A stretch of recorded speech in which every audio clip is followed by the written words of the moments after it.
কারোর সঙ্গে নয়, বরং নিজের আগের দিনের সঙ্গে প্রতিযোগিতা করুন।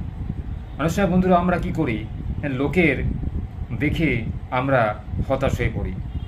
লোকের কি করে উন্নতি হচ্ছে, লোকে কি করে শ্রীবৃদ্ধি হচ্ছে, এত তাড়াতাড়ি সাফল্য পেল কি করে, এদিকে নজর দিতে গিয়ে নিজেদের চরকাতে জং পড়ে যায়। অর্থাৎ নিজেদের ভাগ্যের দিকে তাকিয়ে দেখি না। তারা যদি কষ্ট করে জীবনে বড় হয়, সেটাকে দেখেই আমরা হা উত্তাস করি, অথচ নিজে চেষ্টা করি না। এটা করলে কিন্তু আপনার জীবনের চাকা এক জায়গাতেই থাকবে, সামনের দিকে আর গড়াবে না।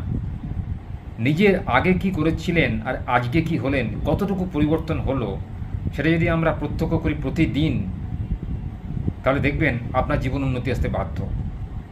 তাই আগের দিনের সঙ্গে নিজেকে প্রতিযোগিতা করুন।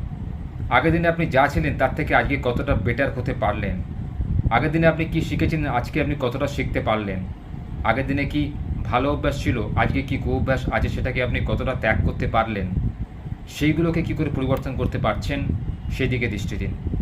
তাহলে দেখবেন আপনার জীবনের ধারাটাই বদলে যাবে। তখন আর অপরকে বা অন্যকে দোষারোপ করতে ইচ্ছা করবে না যে ও তো সাফল্য পেয়েছে, ওর শ্রীবৃদ্ধি হচ্ছে, উন্নতি হচ্ছে, আমার হচ্ছে না। বন্ধুরা সবসময় লক্ষ্য করবেন যে জীবনে বড় হতে গেলে অনেক কিছু কুঅভ্যাস, অনেক কিছু নিয়ম শৃঙ্খলার মধ্যে নিজেকে বাঁধতে হয়। সঠিক সময় ঘুম থেকে ওঠা, সঠিকভাবে কাজ করা, কাজের মধ্যে নিজেকে অ্যাবজর্পশন আনা, অর্থাৎ কমপ্লিটলি নিজেকে নিয়োজিত রাখা, ঠিক সময়ে কাজটা সম্পাদন করা এবং স্বতঃস্ফূর্তভাবে কাজের এনার্জি নিয়ে কাজ করা। তাহলে কিন্তু সেই কাজে সাফল্য আসতে বাধ্য। আর সঠিকভাবে জীবনে পরিকল্পনা করাটাই জীবনের মূল লক্ষ্য হওয়া উচিত। যে কোনো কিছু করতে গেলে পরিকল্পনা অবশ্যই প্রয়োজন। তাই আগের দিনে কি করেছেন আর আজকে কতটা করতে পারলেন, বা আগের দিনে কি কর্ম করেছিলেন আজকে তার থেকে ভালো কাজ কি করতে পারলেন, সেটাকে পর্যালোচনা কিন্তু আপনাদের করতে হবে। তবেই কিন্তু জীবন উন্নতি আনা সম্ভব। কারণ জীবন উন্নতি একদিনে আসে না। পৃথিবী ইতিহাস ঘাঁটলে দেখতে পাওয়া যায় যত বড় বড় মনীষী, বৈজ্ঞানিক পৃথিবীতে জন্মগ্রহণ করেছিলেন, তারা কিন্তু অনেক কষ্ট করে কঠিন আয়াসে অনেক কিছু আবিষ্কার করেছিলেন, জীবনে অনেক কিছু জানতে পেরেছেন, সমাজকে অনেক কিছু দিয়েছেন, জাতিকে অনেক কিছু দিয়ে গেছেন।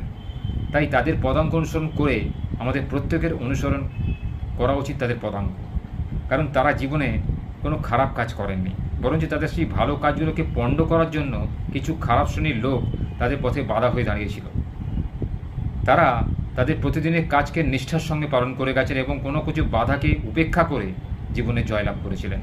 তাই আমাদেরও সেই পথ অনুসরণ করে আমাদের আগের দিনে কাজে পর্যালোচনা করা উচিত এবং বর্তমানে সেই কাজকে কতটা উন্নত করতে পারলাম, কতটা নিজেকে